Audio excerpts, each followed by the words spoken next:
Muy bien, querido amigo, bienvenido nuevamente a este tu curso, el mejor manual de crianza. Estamos frente al sendero de la verdad que nos ayuda a comprender muy bien las sagradas escrituras. Bien, ya nosotros hemos leído varios libros de la Biblia. Hemos leído Primera de Juan, hemos leído Mateo, Marcos, Lucas, Juan, Hechos de los Apóstoles y Romanos. 7 libros de las Sagradas Escrituras. Vamos a recordar con el Sendero de la Verdad el libro de los Romanos, la carta del apóstol Pablo a los Romanos. Bien, la principal virtud que promueve la carta a los romanos es la confianza verdadera, la relación correcta con Dios. Y entonces esto es algo que siempre tenemos que tener presente. Y es, ok, cuando yo escuche un versículo de la carta del apóstol Pablo a los romanos, debo saber que la principal virtud que promueve es la confianza verdadera, la relación correcta con Dios. Segundo, ¿cuál es la intención de esa carta? Ya lo leíamos en el capítulo 15. La intención es que el apóstol Pablo le está recordando a la iglesia en Roma los aspectos fundamentales de la buena noticia, de la fe cristiana. Entonces, la carta a los romanos pretende explicarle a la iglesia romana de qué se trata la buena noticia, cuál es la estructura de la buena noticia. Por eso es un documento tan importante, porque ahí el apóstol Pablo explica de qué se trata la buena noticia acerca de Jesucristo. Género literario es una carta que es una carta como pastoral, es una carta para la iglesia, es una carta también personal. Y lo vimos al final, en el capítulo 16, cómo el apóstol Pablo saludó de manera personal a muchos de sus amigos que tenía allí en la ciudad de Roma. A pesar de que él no había ido a la iglesia de Roma, él tenía muchos amigos allá porque los había conocido a lo largo de sus viajes misioneros. Destinatario y cómo percibe el mensaje. Muy bien, los destinatarios son una iglesia gentil, una comunidad de cristianos gentil. Eso quiere decir que en su mayoría no eran judíos. La mayoría de la iglesia en Roma era compuesta por personas gentiles, personas no judías, y ellos están percibiendo este mensaje como un mensaje liberador, un mensaje donde los cimientos de la buena noticia quedan muy bien colocados, donde se explica la estructura de la buena noticia, de qué se trata la buena noticia y cómo se aplica a los gentiles esa buena noticia y también a los judíos. Contexto histórico, geográfico y cultural. El apóstol Pablo está escribiendo esta carta alrededor del 57 después de Cristo y como el público que está recibiendo la carta es principalmente gentil, aunque también hay judíos, ellos están rodeados de paganismo. ¿Eso qué quiere decir? Están rodeados de idolatría. El Imperio Romano se caracterizaba por la idolatría, por las prácticas religiosas paganas que incluían la desviación sexual, que incluían el culto a los ídolos, que incluían el desenfreno, el culto al cuerpo, una vida totalmente ajena a lo que enseñaba la buena noticia. Es más, totalmente ajena a lo que enseñaba la misma ley de Moisés. Armonía, coherencia y lógica. Definitivamente el apóstol Pablo nos demostró cómo desde el Antiguo Testamento Dios siempre nos ha aceptado por la fe. Eso es algo que él logró demostrar en todos los grandes temas que explicó. Él explicó muy bien que todos somos pecadores, que todos estamos condenados, y es algo que él argumentó y expuso utilizando el Antiguo Testamento. Y entonces la buena noticia parte de que siempre la Biblia, las Sagradas Escrituras, siempre Dios ha manifestado lo mismo. Somos pecadores, somos malos. Por eso este curso se llama el mejor manual de crianza, porque si uno quiere tener éxito en la crianza, tiene que partir de que está educando a pecadores.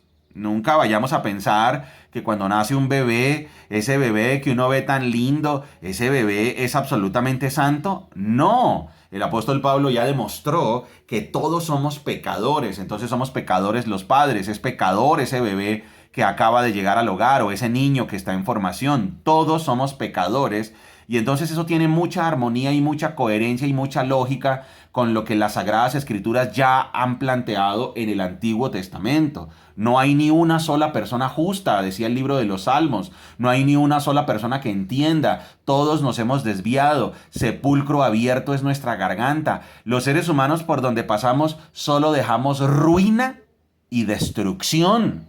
Eso fue lo que expuso el apóstol Pablo allá en el capítulo 3 de la carta a los Romanos, que es lo mismo que ya había expuesto el salmista y lo mismo que habían dicho los profetas. Los profetas le dijeron al pueblo de Israel de parte de Dios. Dios dice, todo el tiempo he extendido mi mano hacia una nación rebelde y caprichosa. Increíble. Y entonces tenemos armonía, coherencia y lógica porque el apóstol Pablo todos sus temas los basa en las Sagradas Escrituras. El tema de la condenación, ahora el tema de la justificación. Nosotros analicemos, por favor, si hay una sola persona justa en todas las Sagradas Escrituras. No, todas fueron justificadas por la fe. Y ahí entonces el apóstol Pablo, cuando introdujo el tema de la justificación, dejó claro que todos hemos sido justificados es por la fe, no por mérito humano.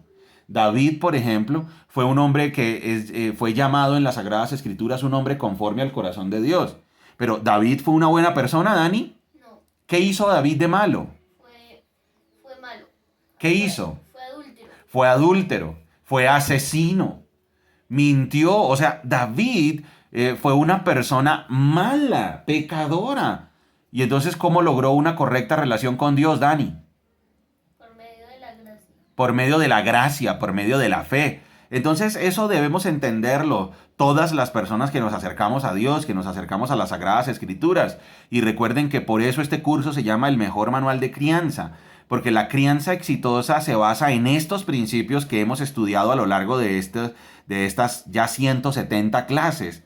Y el apóstol Pablo entonces nos ha dejado claro que todos somos pecadores, todos estamos condenados y nos ha demostrado también a través de las Sagradas Escrituras que todos fuimos justificados gratuitamente. Otro tema que nos deja claro el apóstol Pablo, que tiene armonía, coherencia y lógica, es con el tema de la santificación, que nosotros ahora tenemos poder para vencer el pecado y eso es algo que a lo largo de todas las escrituras también queda de manifiesto y es una persona que tiene una relación correcta con Dios, entonces ahora tiene la capacidad de vencer el pecado. El pecado no lo puede gobernar. Ahora el pecado no nos puede gobernar, nosotros podemos dominar el pecado. Ahora el pecado no es algo que nosotros podamos decir, ay no, el pecado ahora me dominó a mí, yo no puedo con este pecado es más fuerte que yo. No, a lo largo de todas las escrituras la doctrina de la santificación también queda muy clara. Con el poder del Espíritu Santo podemos agradar a Dios. Si somos guiados por el Espíritu Santo, podemos obedecer a Dios. Muy bien. Entonces, esta carta muestra muchísimos aspectos que tienen coherencia y armonía con todas las Sagradas Escrituras. Recuerden que las Sagradas Escrituras están compuestas por 67 libros. Perdón, 66 libros.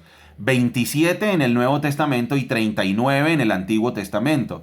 Y todos esos libros encajan como un rompecabezas y la carta a los Romanos nos expone como los temas principales de ese rompecabezas. Todas las Sagradas Escrituras encajan en el tema de la condenación, en el tema de la justificación, en el tema de la santificación, de la elección soberana y de la vida práctica. Todo tiene una absoluta coherencia. Por eso, querido amigo que me estás escuchando y nosotros como familia, nadie puede enseñar la Biblia, nadie puede explicar un versículo de la Biblia si no conoce primero los 66 libros. Porque corre el riesgo o hay un peligro muy grande de que al explicar un versículo sin conocer los 66 libros de la Biblia pueda estar contradiciendo algo que la Biblia enseña en otra parte. Por eso es tan importante este principio de la armonía, coherencia y lógica, y la carta a los Romanos en sus 5 principales temas ha estado sustentada en todas las Sagradas Escrituras. Y después tenemos el paso número 7 del Sendero de la Verdad, que es la aplicación práctica. Y la aplicación práctica, pues aquí sí en la carta a los romanos es infinita. La aplicación práctica, la forma de aplicar este libro en nuestras vidas es infinita. Infinita. Por ejemplo, si arranco con el concepto de la condenación, entonces la condenación automáticamente me vuelve humilde, porque yo no soy mejor que nadie. Yo no soy mejor que el peor criminal de este planeta. Yo no soy mejor. Yo también estaba condenado. Yo también soy un pecador, un vil pecador. Y entonces eso automáticamente me vuelve humilde. No me creo mejor que nadie, porque yo también estoy condenado.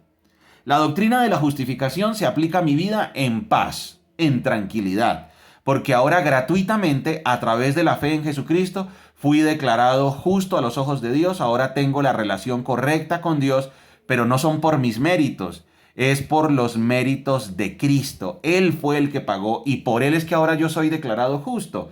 Entonces queda eliminada la jactancia, queda eliminado el orgullo, queda eliminada la culpa. Ojo que esto es importante. ¿Por qué? Porque ahora fui justificado gratuitamente. Ahora Dios no me declara culpable gratuitamente. Eso lo hizo por medio de Jesucristo y ahora vivo con una gratitud inmensa por lo que Cristo hizo por mí. Entonces estoy condenado, eso me vuelve humilde, pero ahora estoy justificado, eso me vuelve agradecido, sensible, sin culpa. Y ahora tenemos la aplicación en el caso de la doctrina de la santificación. Claro, ningún pecado ahora me puede dominar. Yo ya no puedo decir, ay, es que con esta adicción sí no puedo yo. Imposible. Imposible porque ahora el pecado no me puede gobernar. Recuérdalo, Dani, el pecado no nos puede gobernar. Otra aplicación frente a la elección soberana, por ejemplo, que yo no tengo los méritos, que yo confío en la misericordia de Dios y ahora vivo consciente de que es por la misericordia de Dios que yo vivo, que yo camino, que yo vivo en este planeta, solo por la gracia y por la misericordia de Dios. Y entonces tenemos ahora la aplicación práctica en la última parte, que es la confianza práctica. Claro, ahora mi cuerpo no me pertenece, le pertenece a Cristo, le pertenece a Dios. Ahora renuevo mi mente. Todo lo que yo dejo entrar a mi mente tiene que estar alineado con la buena noticia. Ahora yo no me creo más que los demás, yo tengo un concepto moderado de mí mismo y entonces yo le sirvo a los demás, obedezco a las autoridades, amo verdaderamente a mi prójimo, soy cuidadoso de no hacer tropezar a un cristiano que es débil en la fe, estoy para servir a los demás. Estas son las aplicaciones prácticas, solo por encima, porque realmente si nos ponemos a mirar las aplicaciones prácticas de la carta del apóstol Pablo a los romanos es infinita. Infinita. Muy bien. Y entonces este es el sendero de la verdad de la carta del apóstol Pablo a los romanos. Debemos tener en cuenta algo, y es que nosotros debemos siempre mirar en qué libro está el versículo que estamos estudiando cuando estemos estudiando la Biblia, porque no podemos separar un versículo del libro al que pertenece. Hay personas que me han preguntado, Dani, ¿qué significa un versículo que está por allá en Deuteronomio? La primera pregunta es, ¿tú sabes de qué se trata el libro de Deuteronomio? No. Entonces primero tendrías que entender todo el libro para después entender un versículo en particular. Así ha pasado con los libros que hemos estudiado. Analicemos las intenciones de los libros que hemos estudiado. Y de una vez vamos analizando la aplicación práctica de esos libros. Entonces, Primera de Juan. Primera de Juan tiene la intención de rebatir a los falsos maestros que dicen que el espíritu y la carne no están conectados, que el espíritu es bueno, la carne es mala y que yo puedo vivir como quiera, que al fin y al cabo el espíritu pues siempre va a ser bueno. Y entonces el apóstol Juan, allá en Primera de Juan, la intención que tiene es explicar la coherencia que existe entre la fe, entre el espíritu y la conducta. Entonces, intención de Primera de Juan, coherencia. Fue lo primero que vimos en el mejor manual de crianza. Primera de Juan nos enseña coherencia. Si alguno dice que está en la luz, pero odia a su hermano, es un mentiroso. Si alguno dice que conoce a Dios, pero no practica la bondad o la virtud o la santidad, es un mentiroso. Entonces, Primera de Juan, intención, coherencia. Clarísimo. Después estudiamos Mateo.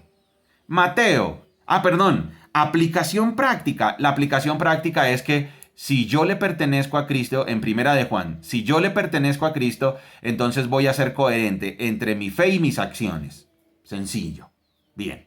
Después estudiamos Mateo. Intención de Mateo: mostrar a Jesucristo como el Mesías, como un personaje histórico que desciende de la línea de Abraham y de David. Le mostró a los cristianos judíos que Jesucristo sí es el Mesías, el que cumple todas las profecías del Antiguo Testamento. Esa es la intención de Mateo: presentar a Jesucristo como el Mesías prometido a la nación de Israel. Aplicación práctica: puedo confiar en Jesucristo. ¿Por qué? Porque es un personaje histórico, porque las profecías lo confirmaron, y eso me da la confianza en todas las Sagradas Escrituras. Muy bien, después estudiamos Marcos. Intención de Marcos: mostrar a Jesucristo en acción. Jesucristo el poderoso, el que tiene poder sobre la naturaleza, el que tiene el poder sobre la enfermedad, tiene poder sobre los espíritus malignos. Jesucristo en acción, poder de Dios en acción, el siervo de Dios en acción.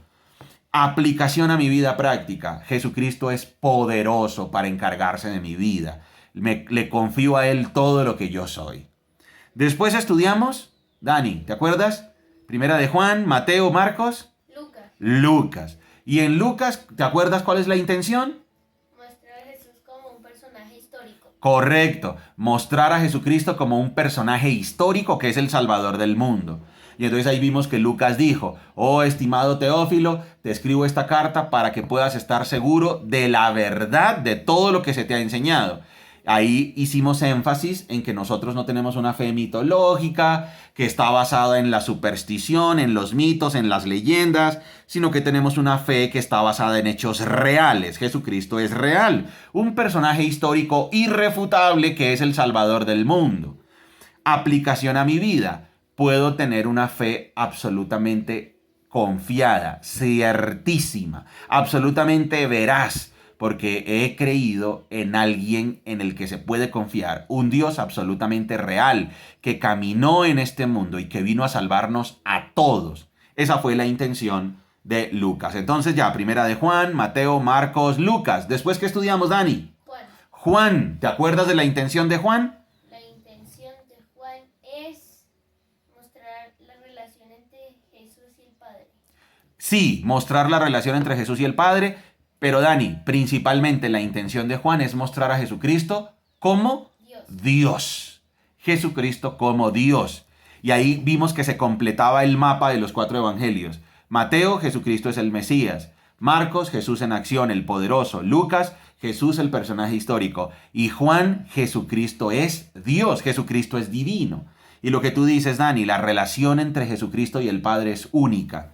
Aplicación a mi vida: Jesucristo es Dios, quiere decir tengo vida eterna con Él. Ese es como una de los principales mensajes del Evangelio de Juan. Y es que si Jesucristo es Dios, si Jesucristo estaba con el Padre, y si Jesucristo vino a la tierra, ahora yo tengo garantizada la vida eterna, porque Jesucristo es Dios. Maravilloso, espectacular. Entonces Jesucristo es Dios. Aplicación a la vida práctica: entonces seguridad en la vida eterna.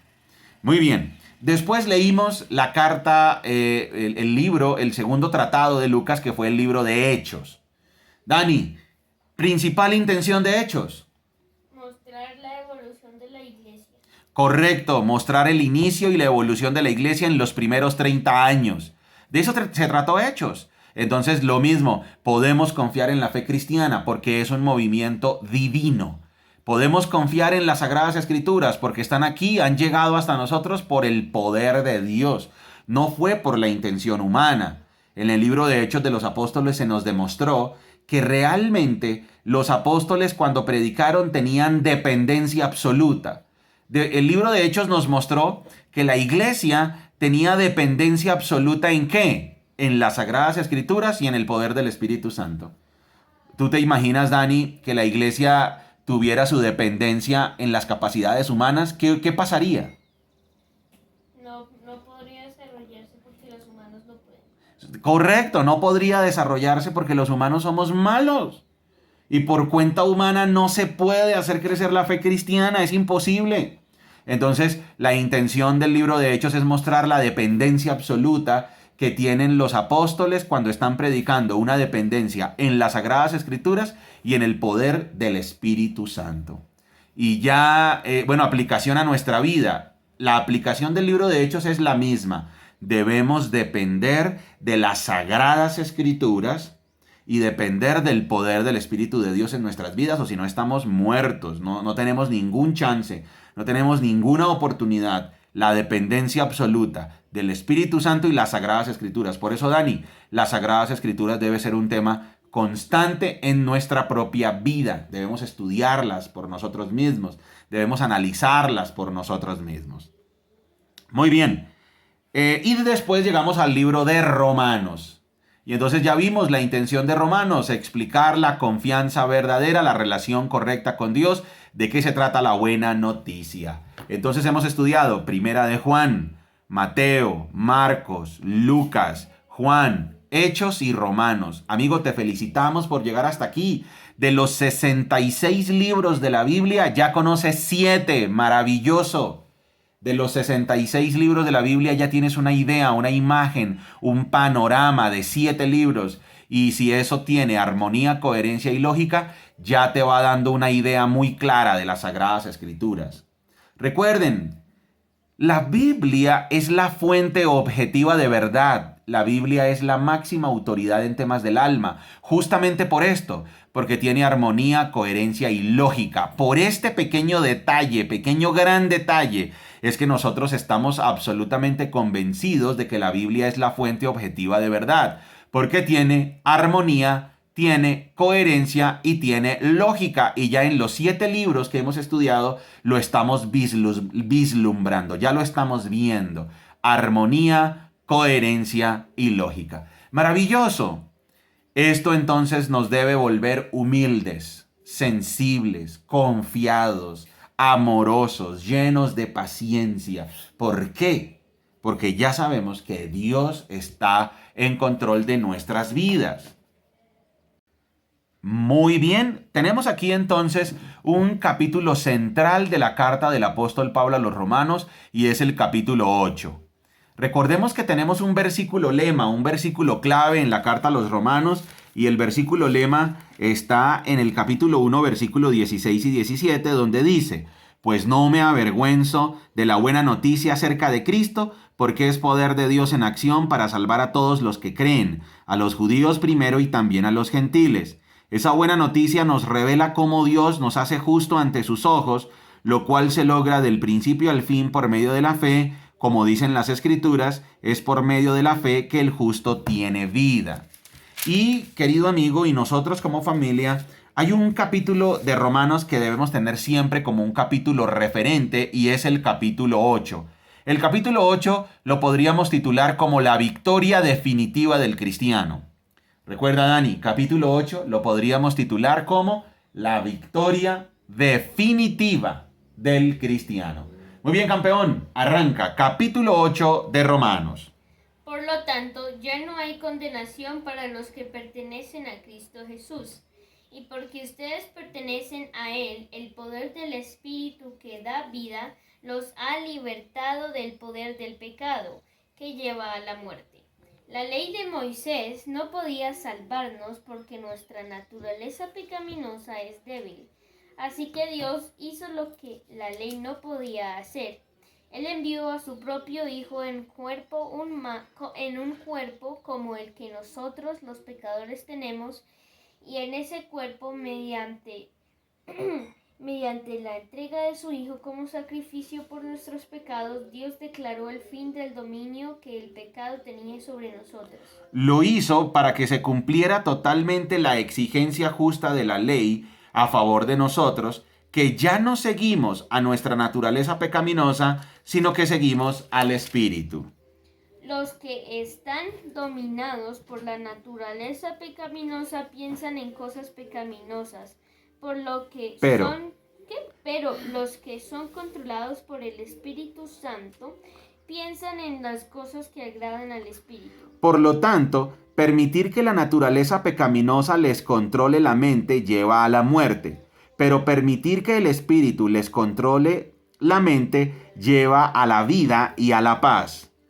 Pues la naturaleza pecaminosa es enemiga de Dios siempre.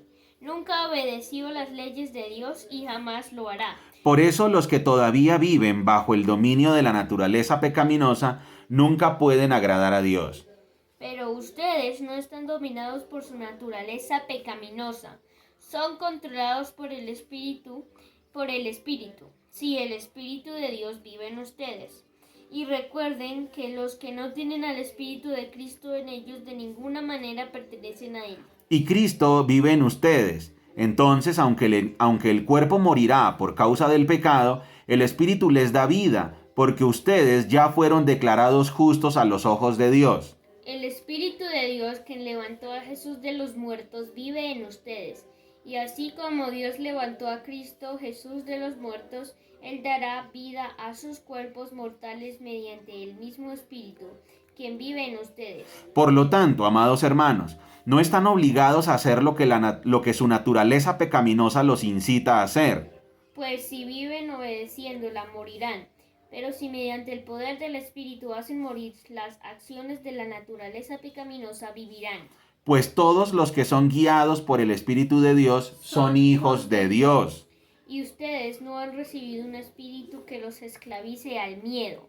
En cambio, recibieron el Espíritu de Dios cuando Él los adoptó como sus propios hijos. Ahora lo llamamos Abba Padre. Pues su Espíritu se une a nuestro espíritu para confirmar que somos hijos de Dios. Así que somos hijos. Que como somos sus hijos. Así que como somos sus hijos, también somos sus herederos. De hecho, somos herederos junto con Cristo de la gloria de Dios. Pero si vamos a participar de su gloria, también debemos participar de su sufrimiento. Sin embargo, lo que ahora sufrimos no es nada comparado con la gloria que Él nos revelará más adelante. Pues toda la creación espera con anhelo el día futuro en que Dios revelará quiénes son verdaderamente sus hijos. Contra su propia voluntad, toda la creación quedó sujeta a la maldición de Dios. Sin embargo, con gran esperanza la creación espera el día en que será liberada de la muerte y la descomposición y se unirá a la gloria de los hijos de Dios. Pues sabemos que hasta el día de hoy toda la creación gime de angustia como si tuviera dolores de parto. Y los creyentes también gemimos, aunque tenemos al Espíritu de Dios en nosotros como una muestra anticipada de la gloria futura, porque anhelamos que nuestro cuerpo sea liberado del pecado y el sufrimiento. Nosotros también deseamos con una esperanza ferviente que llegue el día en que Dios nos dé todos nuestros derechos como sus hijos adoptivos, incluido el nuevo cuerpo que nos prometió. Recibimos esa esperanza cuando fuimos salvos. Si uno ya tiene algo, no necesita esperarlo. Pero si deseamos algo que todavía no tenemos, debemos esperar con paciencia y confianza. Además, el Espíritu Santo nos ayuda en nuestra debilidad.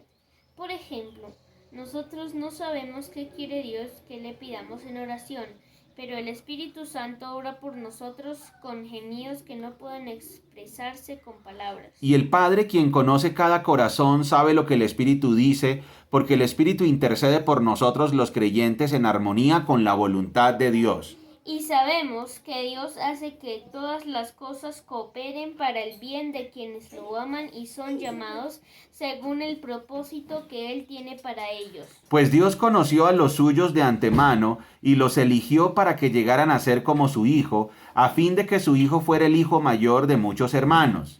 Después de haberlos elegido, Dios los llamó para que se acercaran a Él, y una vez que los llamó, los puso en la relación correcta con Él. Y luego de ponerlos en la relación correcta con Él, les dio su gloria. ¿Qué podemos decir acerca de cosas tan maravillosas como estas? Si Dios está a favor de nosotros, ¿quién podrá ponerse en nuestro contra? Si Dios no se guardó ni a su propio Hijo, sino que lo entregó por todos nosotros, ¿no nos dará también todo lo demás? ¿Quién se atreve a acusarnos a nosotros, a quienes Dios ha elegido para sí? Nadie, porque Dios mismo nos puso en la relación correcta con Él. Entonces, ¿quién nos condenará? Nadie, porque Cristo Jesús murió por nosotros y resucitó por nosotros y está sentado en el lugar de honor a la derecha de Dios e intercede por nosotros. ¿Acaso hay algo que pueda separarnos del amor de Cristo? ¿Será que Él ya no nos ama si tenemos problemas o aflicciones, si somos perseguidos o pasamos hambre o estamos en la miseria o en peligro o bajo amenazas de muerte? Como dicen las Escrituras, por tu causa nos matan cada día, nos tratan como a ovejas para el matadero. Claro que no, a pesar de todas estas cosas, nuestra victoria es absoluta por medio de Cristo quien nos amó. Y estoy convencido de que nada podrá jamás separarnos del amor de Dios, ni la muerte, ni la vida, ni ángeles, ni demonios, ni nuestro